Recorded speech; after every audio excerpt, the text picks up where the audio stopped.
there, welcome to week number 19 of A Grid Design Every Week. My name is Cindy Seitz-Krug and thanks for joining me.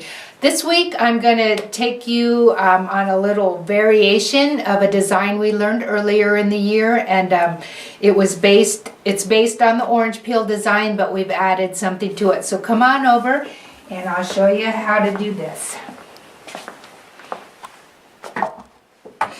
Alright. So I've already quilted my orange peel design, and we're doing it on a 1-inch horizontal vertical grid. You could do this on a diagonal grid too, but for showing you, I like it on this larger 1-inch vertical grid, 1-inch horizontal vertical grid. So I'm going to show you really quickly what we're going to do. Let me grab a pen. We've done our orange peel. Right here. Can you see that, Cam? Okay, so right here we've got the orange peel. So all we're going to do inside of each one of these little orange peels, let me draw some out. We're going to add a soft S shape. And it's going to give that a totally different look. So with our soft S's, we want them to be the same in every single one of our orange peel designs. So if you do that, it's going to look really beautiful. So I've already quilted the orange peel, like I said. I showed you how to do that before. So here we're going to start adding our soft S's. All right.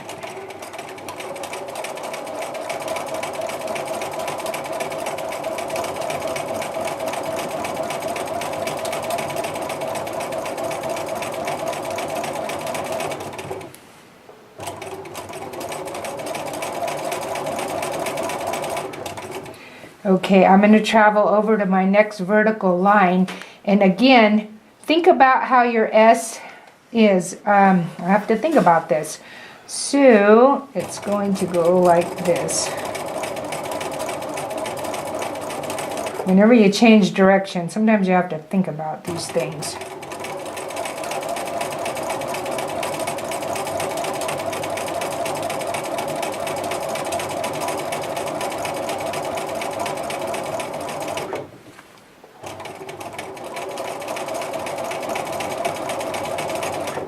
Alright, I'm going to have to travel on this one, and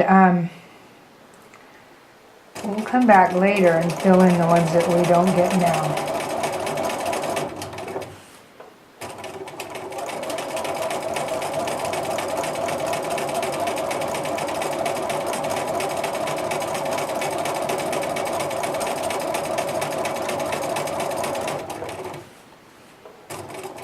So you can see, just by adding this little shape, we're going to give a whole new look to our orange peel design.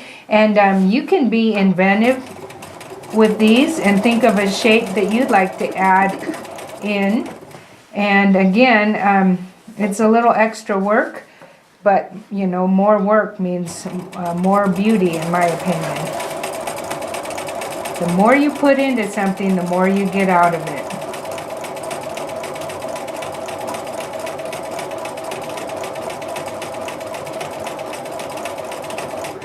And I always tell my students, they may grumble and groan about having to do extra quilting when they're faced with it, but when they're all done with it, they're never going to regret that extra added effort they put into it, because it's going to be so much more beautiful.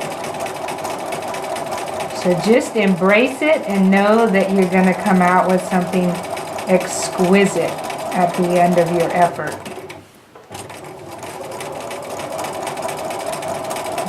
So, I'm going to go ahead and fill these in. And I'm going to have to travel along.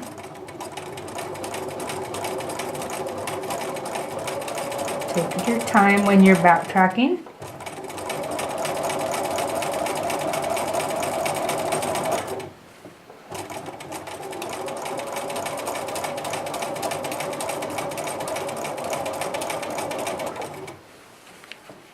Up to our next horizontal row by backtracking.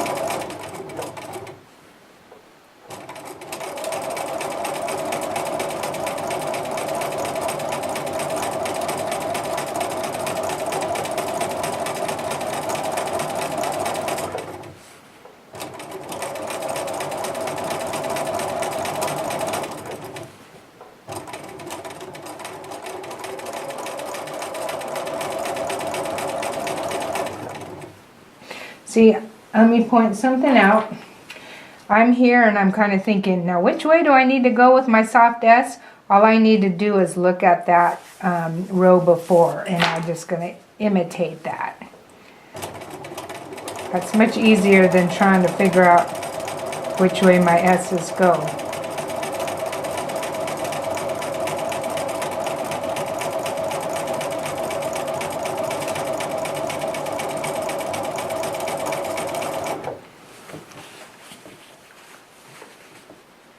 Travel along that other line.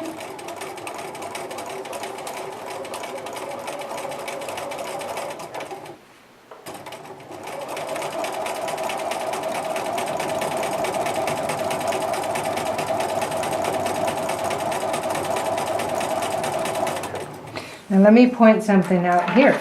The reason we want all of our soft S's to be exactly the same is because, see, in the center here, you're going to get this secondary design. And if all of your S's are the same, you're going to get this kind of a pinwheel design. But if they're going different ways, it's not going to look as pretty. So keep those S's consistent.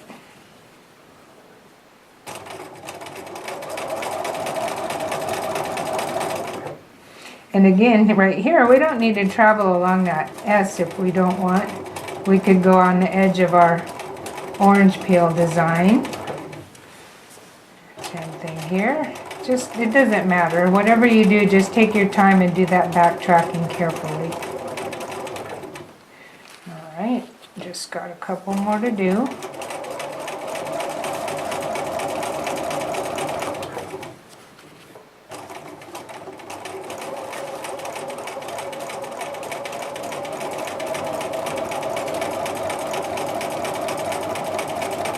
Alright, and that is it.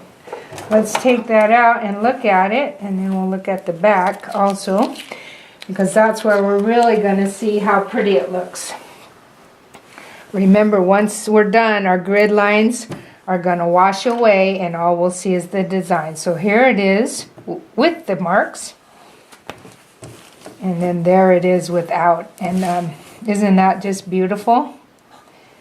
I just think that one's really special, and I think it's worth the extra effort. So hopefully you'll enjoy trying that one out.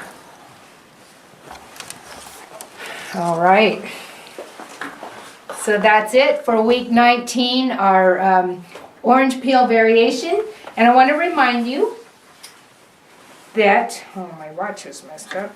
Remember, I've got grid practice panels on my website. We've got the half-inch horizontal vertical grid, a 3/4 inch diagonal grid, 1 inch horizontal vertical, and 2-inch diamond grids. And remember, these diamond grids, by simply drawing in a line, a horizontal line, you can make that into a triangle grid. So those are fun.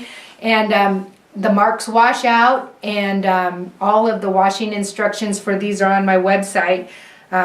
When you check those out on quintessentialquilting.com, check out the washing directions. But basically, when you wash these with cold water, those blue lines disappear. So even though these are practice panels, you could make something fun with it, like a little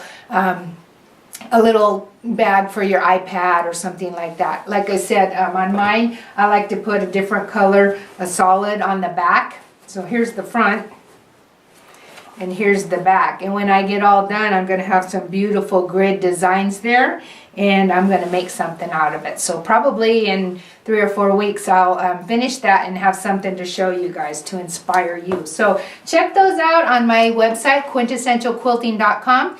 And remember, if you haven't seen my book, The Grid Design Workbook, check that out too. Thanks for joining me, and I'll see you next week for another grid-based quilting design.